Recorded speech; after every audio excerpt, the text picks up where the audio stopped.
Label Radio. White Label Radio, and we got a legend in the building. My man Lonzo from World Class Wreckin Cru. What up, G? What up, Doc? Man, nothing much, man. Thank you for coming through. I'm glad to be here, man. You know how we do it. Yes, so let's get right into it. Everybody knows your name from, the Straight Outta Compton movie, NWA, Dr. Dre, all that good stuff. Let's go down memory lane and start from the beginning. The beginning, I guess, is the late 70s when you had the club, right? Oh, I started the club business, man. I started DJing. Before the club? For the club. What year was that? 1976. Let me get you closer to the mic so we can... 1976, fresh out of high school. I'm an old dude, man. Okay, ain't nothing wrong with that. I got an ARP card and everything. Okay, before we get... What does an ARP card get you? What did it get you? Bunch of damn discounts. It takes a while to even want them things, man, because you get them like, I don't want this. I ain't old. I'm the grandmaster. I'm not old. How they don't give me no ARP card? But after I got one, okay, cool, I take it. You appreciate the discount, right? Yeah, that's cool.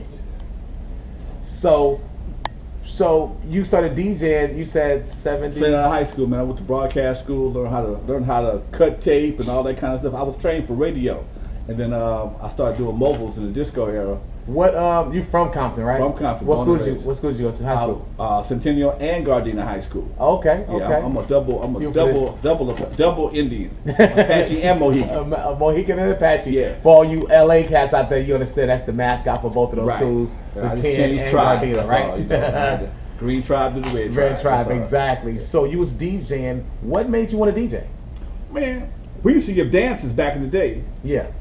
At Campanella Park over in Compton. And I walked up in the dance, 14-year-old kid, and the DJ had this place rocking. I wanted to do what he did. And at that time, there were no mobile DJs. The only time you ever saw a mobile DJ is when you went to a sock hop. Okay? We're talking about back in the day, baby. We're going way back. The Beatles and stuff like that. Man, not that far back. I'm not gonna cuss. That far back. Not that far back. We're talking about Slave. We talking about Dramatic. We talking about Temptations was broke up by then. Okay, but yeah, it was a whole different vibe back then, man. So we would give dances, and they would give dances at my school, St. Albert's, and things like that. And that was the only time you ever saw a mobile DJ. Most of them was radio. And I figured when I went to Gardena High School, they sent out a little thing for what you want to get out of school. I said, I'll take radio. I wanted to be a DJ at the high school. Okay. Wow. And that's how I got into radio. And then when I got into radio, disco hit around the same time. It's like 75, 76. And then the discos was cracking. Everybody was doing the Saturday Night Fever thing, Yeah. And there were no black discos. Okay. So my partners started giving dances. And they started hiring me as DJ. And that's how I got into the DJ thing. And later I became a promoter. And my old man came home one day and found me with a pile of money, about $600-700 from one of my dances. Yeah. He thought I was selling dope. He about to break me off. I'm like, oh, dude, time out. Don't hurt me right now. Yeah. Come to my party next week. You'll see what I'm doing. He came to Alpine Village, which is in Torrance, California. Yes, it is. And he saw what I was doing, and he said he got into the business part of it. And just so happened one of his friends had just built a second floor to his nightclub, a banquet hall, that wasn't doing anything. And then he hooked me up with his partner, and that was the beginning of Eve After Dark. And that was in Compton as well, too? It's right near Compton. Okay. We technically about half a mile from Compton. We in the unincorporated part of LA. Okay. Yeah. Okay. Everybody thinks it's Compton. Everybody assumes it's Compton because you're from Compton or whatever. Yeah, because you still go to school in Compton, but you just can't claim a Compton address. Oh, okay. Yeah. Okay. Yeah. And that was early 80s? That was 79. 79. Yes, sir. And Eve After Dark was a weekly club, or every Friday and Saturday for 6 years I rocked that joint, dude. Wow. And then we also did outside promotions when we did the Eve After Dark to bring clientele in. We do Alpine Village again, we do the Queen Mary, we do the LA Convention Center, we do the Biltmore Hotel, and because I was in the unincorporated part of LA, I could have after hours. So we didn't wrap up till 6 o'clock in the morning. We do a dance at the Biltmore, wrap up at 1:30, bring the whole crew, and the whole dance back to Avalon El Segundo, and go till 6. Charge them another $3. Wow. It was a heck of a time, dude. It'll never happen again. Clearly will not happen again. So where did World Class Wreckin Cru come from? I started Eve After Dark had been around for a while. I think about the third year, things kind of got slow, got a little bored, and I started bringing acts in. First, I brought in Curtis Blow. Okay. When all he had was Christmas rapping. He hadn't even done the breaks yet. He was talking about doing the breaks. He played me a demo of the breaks before at Eve After Dark. Oh wow! And Run DMC, all they had was one song. So me and Russell was on the phone making things happen from the East Coast to the West Coast back then. And I'm like, Ron. They did their show. It was 15 minutes. That's it? 15 minutes, that's it. So you flew them all the way from the East Coast to all the way from minutes. the East Coast, all the way from the East Coast, bought them plane tickets, put them in a hotel, had to feed them for 2 days, had to babysit them the whole 9 yards for 15 and give them $500 for a 15-minute show. So this ain't working, okay? So me and the fellas started talking because the tracks, it's like that. Wasn't no complicated track. No, it wasn't. It wasn't. So I started talking to my boys who was in the music industry. And he brought me. He had a track made for me from Von Mason and Crew called "Rock Skate Roll Bounce," and me and my fellas did that. This wasn't World Class Record. This was just a DJ. Dre wasn't with us at this time. Okay. We was trying to take the Sugar Hill route. Okay. I got you. But we never put the record out. Okay. You never put the record out? Never put it out. Do you still have that record? Still got it. Oh yeah, that's my retirement fund. I was supposed to say, can we play it? Can we get it? You know what? I got a bunch of old tapes, man, stashed. I'm gonna have to have them transferred to a playable format because everything is on 2-inch or 1/4 inch or something like that, and nobody really has that no more. So I'm gonna get them all dumped down to maybe a file or a CD. So if we can help you do that, can we get a copy? We can talk about that. We can talk about that. Yeah. Okay. I know you probably got some gems in there. I know you got some gems. I would love to just sit there and be a fly on the wall when the things are getting recorded. Right on. That'll work. So yeah, Doc, after that, man, we got the idea. Hey, man, hip hop is coming to the West Coast. We need to be ready to ride this wave when it comes to the West Coast. So I started prepping for it, and that's what we did. We started doing extra DJ gigs on the side to buy equipment. And bought a drum machine and some other things. We made some other underground records first. Yeah. To also help fund our record career, because back then you had to have some cheese to make a record. You couldn't just make a record on your laptop wasn't invented yet. Yeah. You couldn't make it at the house. You had to go to a real studio. And pay the engineer a separate fee from the rental. You had to buy tape, roll the tape with $150 for 15 minutes. You had to rent the studio.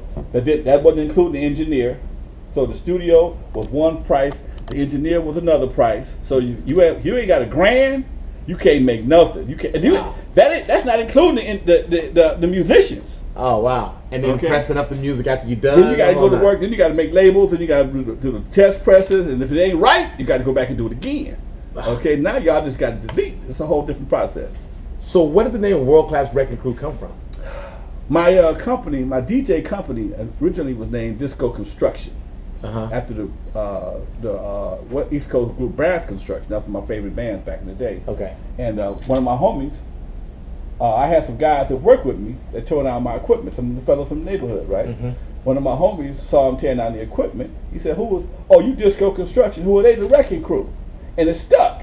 Ah, okay. So when I moved to Eve After Dark, the Wreckin Cru became more popular than Disco Construction.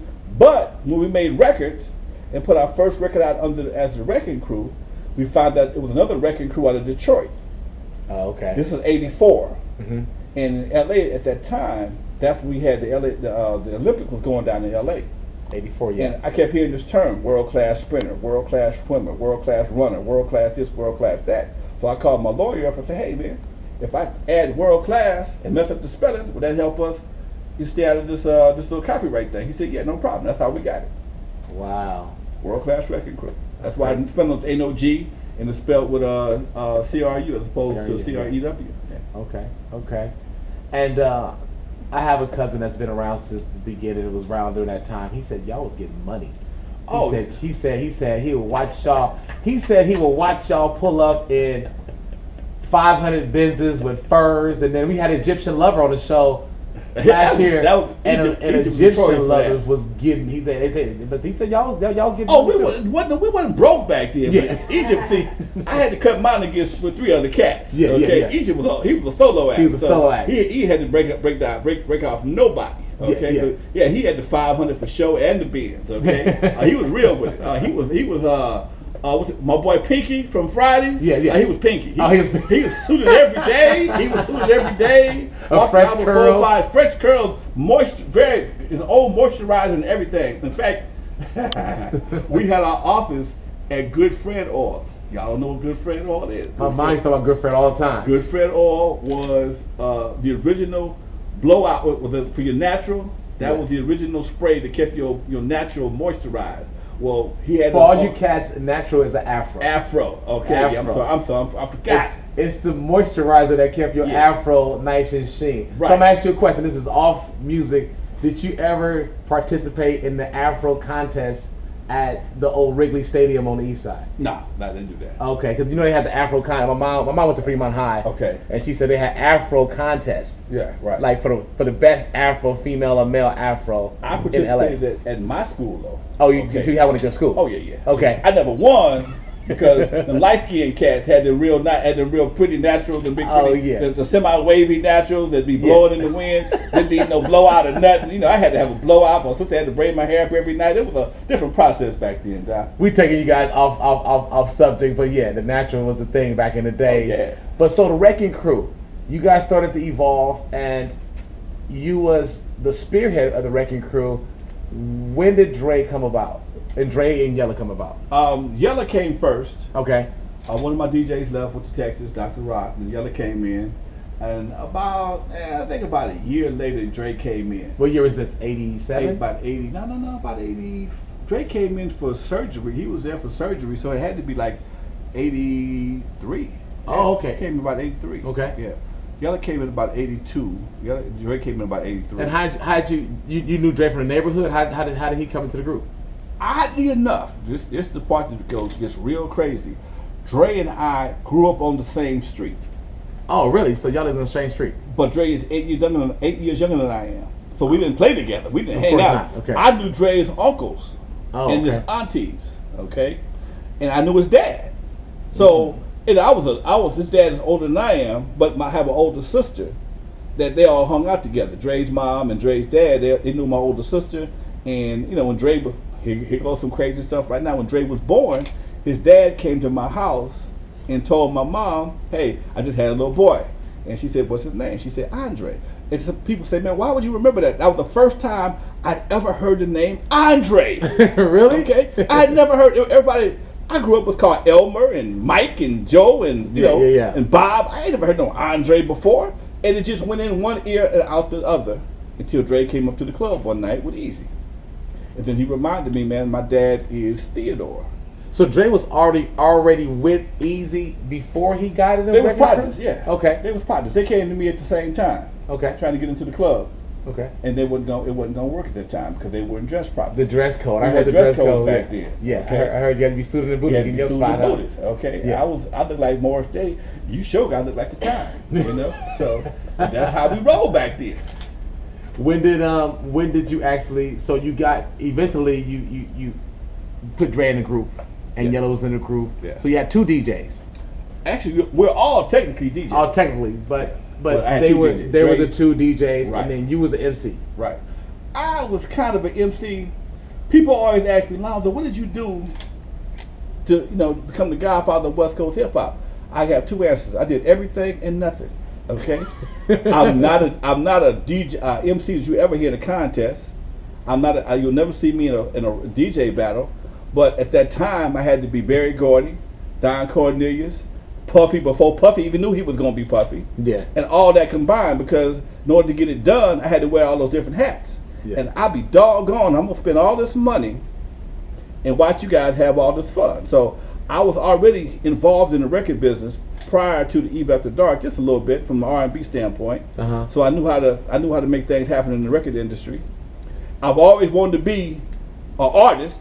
I can't sing though, so when the hip hop came around, I was proud. That's perfect for me. Perfect. Right. I was already a DJ.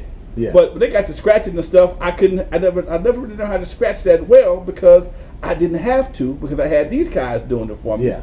Because I was handling the money all the time. Mm-hmm. So my roles were so unique. There was really no title for me at that time. So like I tell people, I was Don Cornelius, Barry Gordy, and Puffy before Puffy was even Puffy. So when you did perform on the albums, because you did actually. Oh yeah. Who did you write your own? I wrote a lot of my lyrics. Okay. The one song I could take total credit for is our biggest hit, which is "Turn Off the Lights." Because just like in the movie, nobody wanted to do "Turn Off the Lights." I had to make them do it. What made them do it? I had to bribe them and make them do it because what they was trying to change in the middle of the stream, which is cool, but at that time I didn't have the money to start over again.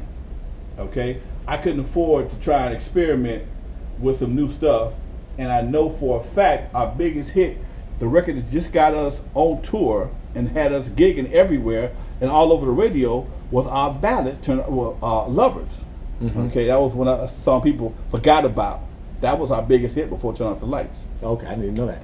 So, Surgery and Juice was cool.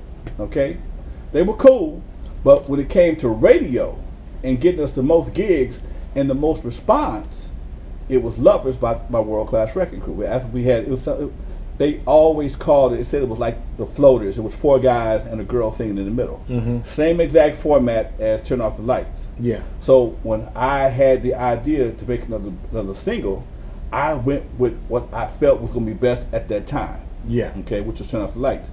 Nobody wanted to do it, so I wrote the whole song. In fact, I tell this story all the time.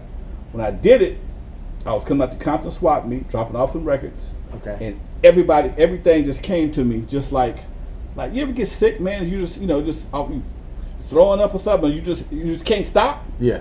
I wrote everybody's lyrics on one of those sleeves on a record.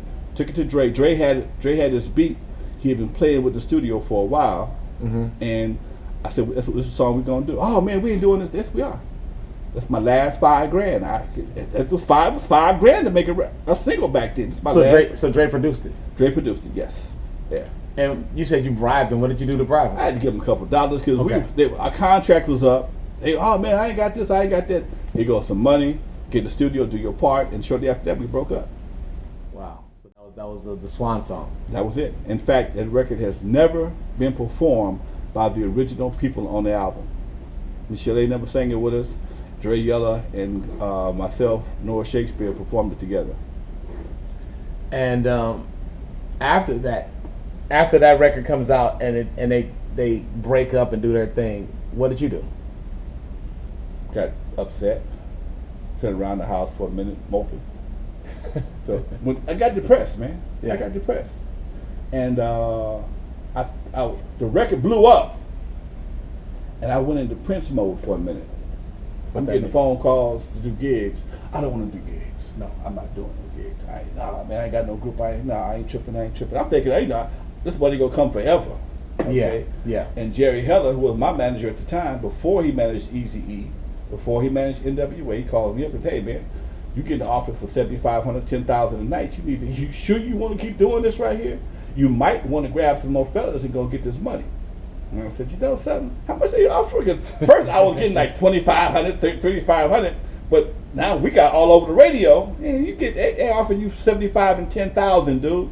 You might want to $10,000. I can stop being depressed. Okay? Yeah. And I grabbed some local cats. People don't know this. I grabbed my boy Battle Cat when he was Battle Cat? DJ Battle Cat when he was a youngster. Okay. And this brother named Richie Rich, and we hit the road. So Battle Cat was part of the Cat was part of World Class Wreckin Cru. Yes, sir. Okay, I didn't I know got that. pictures of it. I did one of his first songs. Yeah, people don't understand. People keep saying, "Why are you the godfather of West Coast hip hop?" There's not many people on the West Coast I have not been involved in some way, form, or fashion. It's very few people. I can name you a handful of people who I've not been involved with. DJ Quick is probably one of them. DJ Quick and his camp. But Compton's Most Wanted, King T, Rodney and Joe Cooley, LA Dream Team. I have a connection with all these folks. There's a reason why I have that title, because I've done things to assist their careers in some way, form, or fashion. And of course, one of the biggest ones of all is Dr. Dre. Right. So yeah, Right. of course. Right now, the next big wave is going to be Michelle. There's a couple of different projects coming out of Michelle. They're doing a A&E documentary and a Lifetime movie on her. Okay. And they just interviewed me at my house last week for her documentary. And you know, it's funny, and that's probably one of my pet peeves right now. We're doing the interview. They're at my house for 3 hours. Got cameras. My house looked like a movie set, right? I get in my car. I'm making a run, and I hear on the news, hey, they're doing a documentary on Michelle and a Lifetime story about her life with Dr. Dre. Oh, that's cool, and how she was discovered by Eazy-E. Like, what? Here we go again. Okay, they trying to cut you out the mix. I'm like, Birdman, put some respect on mine, man. Put some respect on mine. Okay. That's crazy. I didn't do this right just for somebody to just take it from me. Yeah, no. That's very disrespectful, man. And it's just amazing how you'll give credit to somebody who's not even live. No disrespect to Eazy whatsoever. Eazy did a lot of great stuff, but he didn't discover Michelle. He didn't discover Dr. Dre. Just like Columbus didn't discover America. It was somebody already standing here when he got here. Yeah. Okay. So how you gonna discover somebody on my hit record? Yeah. I did not have her signed to a contract. Just like I did with Mona Lisa. She was work for hire. Okay? She was work for hire. She sang that hook. She sang them 16 bars. Here's your money, go. Just like anybody. She was a featured artist, put it that way. Just like so many people are featured on different songs right to this day. That's a big thing today, featuring so-and-so. Yeah. She was featured. It was her first time in the studio. Okay. Okay? Never recorded before in her life. And when they heard her on my record, word got out that whoever had her signed to a record deal had a record deal waiting for him at Atlantic Records. Well, by this time, what I didn't know is Dre had been slipping her the world-class, doing the world-class surgery with her. And my influence was null and void. Yeah. Okay. Yeah. I ain't mad about that. Just give me mine. Put some respect on mine. That's all. Yeah. That's all I ask for, baby. So I have a question that we've had Jerry Heller on the show a couple times. He actually came before the movie came out, and then after the movie he came to talk about it, whatever. And he said that Eazy paid you $700 so you can introduce him, Eazy-E, to Jerry Heller at Macola. Is that true? Where the camera at? the camera right there. Look here, camera. Check this out. Talking to Mike though. I mean, he's Check this out. talking to Mike. Check this out. Okay. Contrary to the movie, Yes. when Dre went to jail, Lonzo got him out twice. Okay. Eazy got him out on the third time. Yes. Okay, because I didn't have no use for him at that time. We didn't have no gigs, no studio time booked. We wasn't going nowhere. Look, bro, you've been in jail twice in the past 2 or 3 months. Either you've made some friends, or you think these folks is playing with you. Yeah. So I didn't get him out. He called a house, collect, whine, trying to get him out.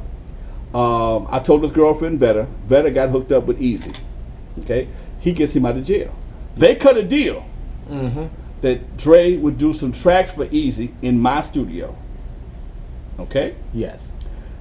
Dre does the tracks for Eazy, but I explained to Eazy, and I'm going to tell the public again, Dre went to jail. Lonzo didn't. You got to pay me. You got to pay me for the studio time. Yes. Okay? You owe me for the studio time. Yeah. Okay? Simple mathematics. Simple mathematics. Bro, you can use my drum machine. He can play the beats. I don't care. But when you push record on the machine, that's mine. Okay? Yeah. Eazy don't like paying people. Didn't like paying people. Eazy would walk around. Well, first of all, Eazy was a dope dealer. Yeah. He played everybody like crackheads. Okay.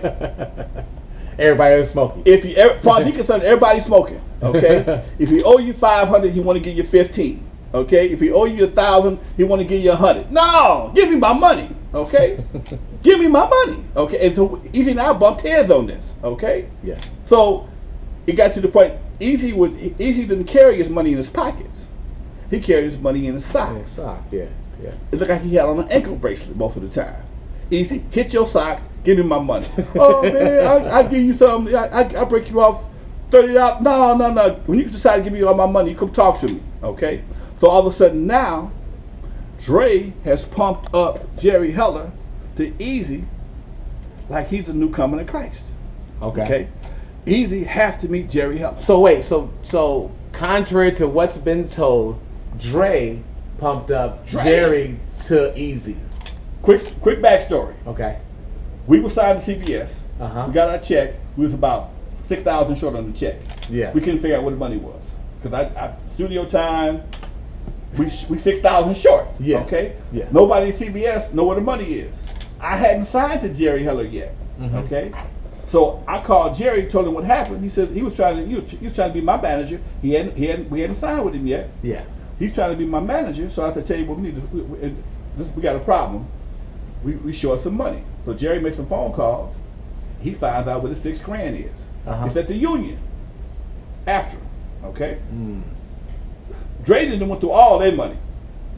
When Jerry comes back, we go down to the union, sign off on these union papers. They give us another $1,500 apiece. As far as Dre and Yeller was concerned, Jerry Heller was oh my God, Jerry Heller. So this is how he got pumped up to Eazy. So Eazy wants to meet Jerry Heller. Okay. Well, I got the key to Jerry Heller. Okay. Yeah. Jerry Heller wasn't walking to no warehouse helping carry no records. Jerry Heller ain't carry no records. Okay. It ain't like that. He didn't have an office at McCullough? He had an office, but it wasn't like he was walking through the warehouse helping people box up records. Okay. Yeah. No. It don't go like that. Okay. So Eazy is sweating me to meet Jerry. Mm-hmm. Eazy, I need my money. Okay.